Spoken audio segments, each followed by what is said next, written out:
नमस्कार साथियों, आज इस वीडियो में आपको बताने वाले हैं बिहार आईटीआई परीक्षा 2026 के लिए मोस्ट इम्पॉर्टेंट क्वेश्चन। और ये क्वेश्चन आपका जीके और जीएस का होने वाला है। इससे पहले मैंने पार्ट 1 के अंतर्गत वीडियो में क्वेश्चन 20 आपको बताया था और इस वीडियो में आपको 20 क्वेश्चन बताने वाले हैं, तो वीडियो को आप कंप्लीट देखिएगा।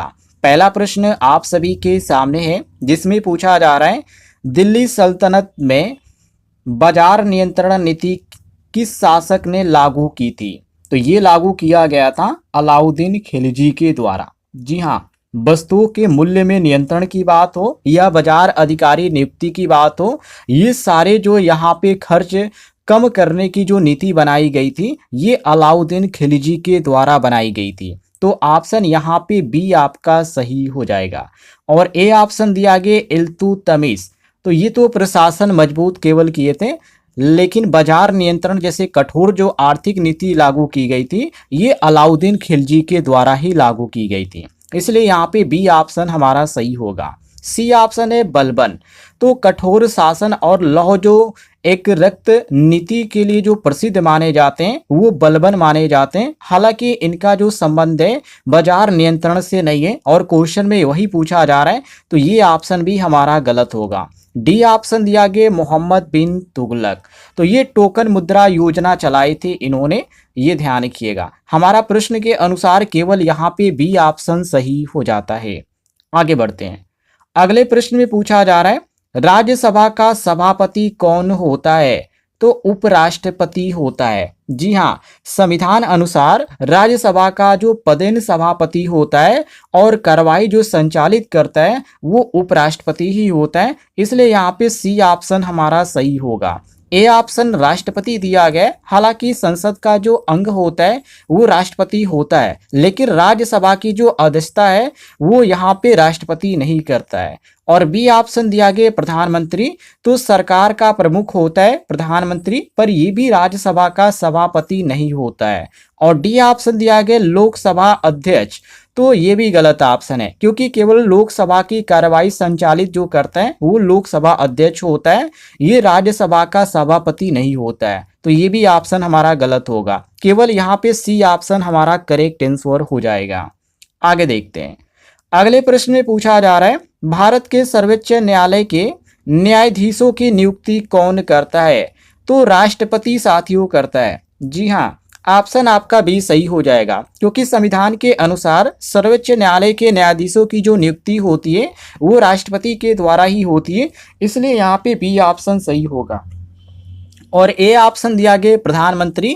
तो प्रधानमंत्री केवल एक सलाह दे सकता है, भूमिका केवल सलाह देने की होती है, नियुक्ति का अधिकार प्रधानमंत्री को नहीं होता है। तो ये ए ऑप्शन आपका गलत होगा। और सी ऑप्शन संसद दिया गया, हालांकि संसद कानून बनाने का काम करता है, लेकिन जब न्यायाधीश नियुक्ति की बात आती है तो ये संसद के यहाँ पे अंतर्गत नहीं आता है। और डी ऑप्शन दिया गया मुख्य न्यायाधीश। तो परामर्श जो देता है वो मुख्य न्यायाधीश देता है, पर अंतिम नियुक्ति का अधिकार इसको भी नहीं होता है, इसलिए ये भी गलत है। केवल यहाँ पे बी ऑप्शन हमारा सही हो जाएगा। क्लियर है साथियों। आगे देखते हैं। अगले प्रश्न में पूछा जा रहा है निर्वाचन आयोग का गठन संविधान के किस अनुच्छेद में है। तो अनुच्छेद 324 में आपको देखने को मिलेगा, जिसमें आपको निर्वाचन आयोग का गठन से संबंधित चीजें देखने को मिलेगी। तो आप कह सकते हैं कि अनुच्छेद 324 निर्वाचन आयोग की शक्तियां, कार्य और जो संरचना है वो अनुच्छेद 324 में है। ऑप्शन आपका ए सही होगा। अनुच्छेद 356 की बात करें तो इसमें तो राष्ट्रपति शासन आपको देखने को मिलेगा। अनुच्छेद 370 में, जो कि जम्मू कश्मीर के विशेष प्रावधान इसमें शामिल है। और डी ऑप्शन दिया गया अनुच्छेद 280। तो इसमें वित्त आयोग का गठन यहाँ पे देखने को मिलेगा। तो ऑप्शन यहाँ पे केवल ए ऑप्शन हमारा सही हो जाता है। आगे बढ़ते हैं। अगले प्रश्न में साथियों पूछा जा रहा है ब्रह्मपुत्र नदी का उद्गम किस स्थान से होता है। तो इसका उद्गम होता है मानसरोवर झील से। जी हाँ, ऑप्शन आपका ए सही होगा, क्योंकि तिब्बत क्षेत्र के निकट से ब्रह्मपुत्र नदी निकलती है और ये भारत में आपको अरुणाचल प्रदेश से देखने को मिलती है, क्योंकि अरुणाचल प्रदेश से ही प्रवेश करती है। तो हम यहाँ पे क्वेश्चन के अनुसार कह सकते हैं कि मानसरोवर झील ऑप्शन ए सही होगा। गंगोत्री यहाँ पे ग्लेशियर कहना तो और भी गलत हो जाएगा, क्योंकि गंगा नदी का प्रमुख जो उद्गम स्थल है वो गंगोत्री ग्लेशियर है। ब्रह्मपुत्र नदी से इसका कोई संबंध नहीं है, गंगोत्री ग्लेशियर से है। और यमुना नदी का उद्गम स्थल है। और अरावली पर्वत की बात करें तो यहाँ पे तो पर्वतमाला ही है, हालांकि ब्रह्मपुत्र का स्रोत यहाँ पर भी नहीं है। तो ये भी ऑप्शन आपका गलत होगा, केवल यहाँ पे ए ऑप्शन आपका सही हो जाता है। आगे देखते हैं। अगले प्रश्न में साथियों पूछा जा रहा है, लोकसभा भंग करने का अधिकार किसके पास होता है? तो ये अधिकार होता है राष्ट्रपति के पास। जी हाँ, ऑप्शन आपका भी सही होगा, क्योंकि प्रधानमंत्री की सलाह पर लोकसभा भंग कर सकता है और ये संवैधानिक एक तरह से अधिकार इसी पद को प्राप्त भी है। तो राष्ट्रपति यहाँ पे बी ऑप्शन सही होगा। और ए ऑप्शन दिया गया प्रधानमंत्री, तो प्रधानमंत्री केवल सलाह दे सकता है। उपराष्ट्रपति की बात करें तो ये केवल राज्यसभा से संबंधित कार्य कर सकते हैं, बाकी भंग करने का अधिकार इनको भी नहीं है। और डी ऑप्शन दिया गया मुख्य न्यायाधीश, तो न्यायपालिका जो कि ये चीजें होती है, न्यायपालिका इसका प्रमुख होता है, विधायकी संबंधित अधिकार इसको भी नहीं है, मुख्य न्यायाधीश को। तो ये भी ऑप्शन आपका गलत है, केवल यहाँ पे बी ऑप्शन आपका करेक्ट आंसर हो जाएगा। आगे देखते हैं। अगले प्रश्न में पूछा जा रहा है, दिल्ली सल्तनत की पहली महिला शासक कौन थी?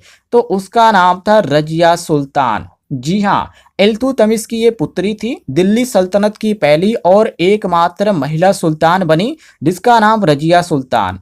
ऑप्शन यहाँ पे आपका बी सही होगा। नूरजहां की हम बात करें तो ये मुगल काल की एक तरह से प्रभावशाली महिला थी, पर दिल्ली सल्तनत की शासक ये नहीं थी, इसलिए यहाँ पे हमारा ए ऑप्शन गलत होगा। और चांद बीबी दिया गया, हालांकि ये दक्कन क्षेत्र की वीर शासिका थी, पर यहाँ पे सल्तनत का शासक ये नहीं थी। और डी ऑप्शन दिया गया जहां आरा, तो ये जो थी शाहजहां की पुत्री थी, जो शासन ये भी नहीं किया था। तो हमारा प्रश्न के अनुसार केवल यहाँ पे बी ऑप्शन करेक्ट आंसर हो जाएगा। क्लियर है?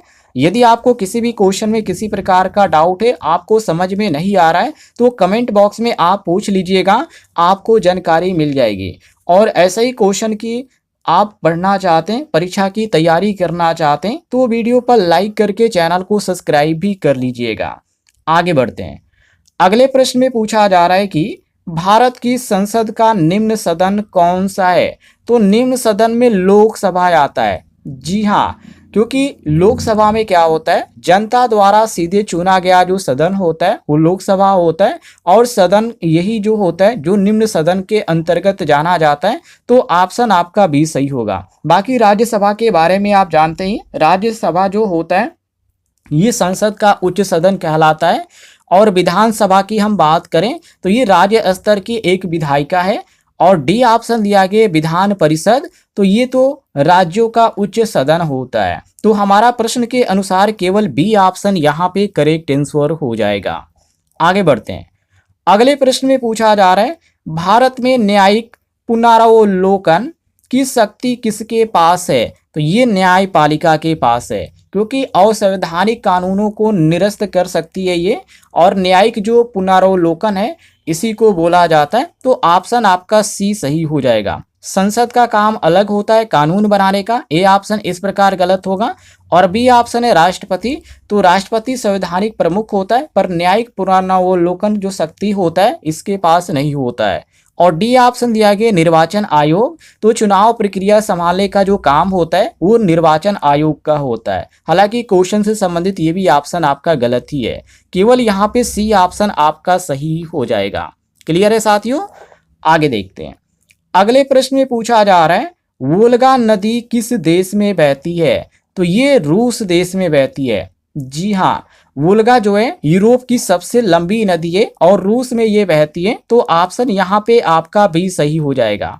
और ए ऑप्शन चीन दिया गया, हालांकि चीन में आपको यांगत्जी नदी देखने को मिलेगी, और एक और है हांगहो नदी, ये यहाँ की प्रमुख नदी है। शायद मैंने आपको पिछली वीडियो में इसके बारे में जानकारी दिया था। यदि आपने पिछली वीडियो नहीं देखी है तो इस वीडियो के डिस्क्रिप्शन बॉक्स में आपको लिंक मिल जाएगा उस वीडियो का, वहां से आप क्लिक करके देख सकते हैं। सी ऑप्शन मिस्र दिया गया है, हालांकि मिस्र जो है ये नील नदी है, जो कि मिस्र की ये प्रमुख नदी है। सॉरी, मिस्र यहाँ पे देश का नाम है। तो ये नील नदी जो है मिस्र की प्रमुख नदी है। और डी ऑप्शन ब्राजील दिया गया, तो ब्राजील में एक प्रमुख नदी है जिसको अमेजन के नाम से जाना जाता है, ये ध्यान रखिएगा, ये ब्राजील की प्रमुख नदी है। बाकी क्वेश्चन में पूछा जा रहा है वोल्गा नदी किस देश में बहती है, तो ये रूस देश में बहती है। ऑप्शन आपका बी सही हो जाएगा। क्लियर है, आगे देखते हैं। अगले प्रश्न में पूछा जा रहा है दिल्ली सल्तनत में टोकन मुद्रा किस शासक ने शुरू की थी, तो मोहम्मद बिन, यहाँ पे देखिए सी ऑप्शन दिया गया, मोहम्मद बिन तुगलक इन्होंने शुरू की थी। अर्थात आप ऐसे कह सकते हैं कि तांबे की जो टोकन मुद्रा जो शुरू की गई थी, जो एक तरह से यहाँ पे नकली जो सिक्कों का कारण बना था, हालांकि ये असफल हुआ था ये सिक्के चलाना, तो ये जो हुआ था जो चला था ये किसके शासक में चला था, तो ये चला था मोहम्मद बिन तुगलक के शासन में। तो ऑप्शन यहाँ पे सी आपका सही हो जाएगा। हालांकि ये सक्सेस नहीं हुआ था, असफल हो गया था सिक्कों का चलना, ये ध्यान रखिएगा। और ए ऑप्शन दिया गया अलाउद्दीन खिलजी, तो बाजार नियंत्रण और सैन्य सुधारों के लिए प्रसिद्ध माने जाते हैं अलाउद्दीन खिलजी। और बलबन की हम बात करें तो ये कठोर प्रशासन लागू किया था। और डी ऑप्शन दिया गया सिकंदर लोदी, तो ये कृषि और प्रशासन सुधार किए थे। टोकन मुद्रा से इनका कोई संबंध नहीं है, टोकन मुद्रा से केवल मोहम्मद बिन तुगलक का संबंध है, इसलिए यहाँ पे सी ऑप्शन हमारा सही हो जाएगा। क्लियर है, आगे देखते हैं। अगले प्रश्न में पूछा जा रहा है संसद का कौन सा सदन कभी भंग नहीं होता, तो राज्यसभा कभी भंग नहीं होता। जी हाँ, क्यों नहीं भंग होता है, क्योंकि ये अस्थाई सदन होता है, कभी भंग नहीं होता, केवल कि इसमें जो सदस्य होते हैं वो सेवानिवृत्ति होते हैं, इसलिए ये कभी भंग नहीं होता। ऑप्शन आपका भी सही होगा। और ए ऑप्शन दिया गया लोकसभा, हालांकि इसका कार्यकाल जो होता है 5 वर्ष का होता है, तो इसे तो भंग किया जा सकता है। और सी ऑप्शन दिया गया विधानसभा, तो विधानसभा को भी भंग किया जा सकता है, क्योंकि राज्यपाल इसे भंग कर सकता है, राज्यपाल के पास यहाँ पे इसका पावर होता है। और डी ऑप्शन दिया गया विधान परिषद, तो ये विधान परिषद अस्थायी होती है लेकिन संसद का सदन नहीं है, इसलिए ये ऑप्शन आपका वैसे ही गलत है। केवल हमारा प्रश्न के अनुसार यहाँ पे बी ऑप्शन सही हो जाता है। आगे देखते हैं। अगले प्रश्न में पूछा जा रहा है भारत के संविधान की रक्षा कौन करता है, तो भारत के संविधान की रक्षा न्यायपालिका करती है। जी हाँ, संविधान की व्याख्या और असंवैधानिक कानून को निरस्त करने का जो अधिकार है वो केवल न्यायपालिका के पास है, इसलिए इसकी रक्षा जो करते हैं वो न्यायपालिका करती है, संसद नहीं करता, क्योंकि संसद केवल कानून बनाता है, प्रधानमंत्री भी नहीं कर सकते, प्रधानमंत्री केवल एक तरह से सरकार का संचालन करता है। और डी ऑप्शन निर्वाचन आयोग है, तो ये तो चुनाव कराने का काम करता है। तो हमारा प्रश्न के अनुसार यहाँ पे केवल सी ऑप्शन सही हो जाएगा। क्लियर है साथियों, आगे देखते हैं। अगले प्रश्न में पूछा जा रहा है राज्य विधानमंडल के निम्न सदन को क्या कहता है या क्या कहा जाता है, तो इसको बोलते हैं हम विधानसभा। जी हाँ, ऑप्शन आपका बी सही होगा, क्योंकि राज्य विधानमंडल का निम्न सदन ये जनता द्वारा चुना जाता है, तो ये विधानसभा इसी को बोला जाता है। और राज्यसभा जो होता है जो कि संसद का उच्च सदन होता है, और विधान परिषद की बात करें हम तो ये राज्य का उच्च सदन कहलाता है। और डी ऑप्शन लोकसभा दिया गया है, तो ये केंद्र की सदन का निम्न सदन होता है। तो हमारा प्रश्न के अनुसार केवल यहाँ पे बी ऑप्शन करेक्ट आंसर हो जाएगा। क्लियर है, क्वेश्चन काफी इंपॉर्टेंट था, इसको आप रट लीजिएगा। आगे बढ़ते हैं।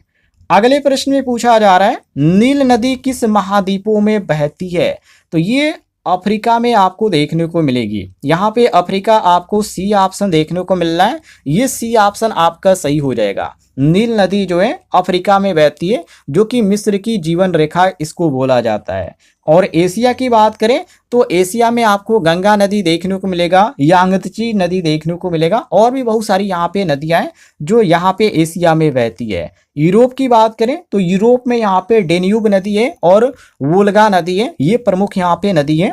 और दक्षिण अमेरिका की हम बात करें तो अमेरिका में आपको अमेजन नदी देखने को मिलेगी, हालांकि ये काफ़ी प्रमुख है वहाँ की, तो इसलिए यहाँ पर आपका दक्षिण अमेरिका में अमेजन सही होगा। लेकिन जब नील नदी की बात आती है कि नील नदी किस महाद्वीप में बहती है, तो ये केवल अफ्रीका में बहता है। ऑप्शन आपका सी इस कारण सही हो जाएगा।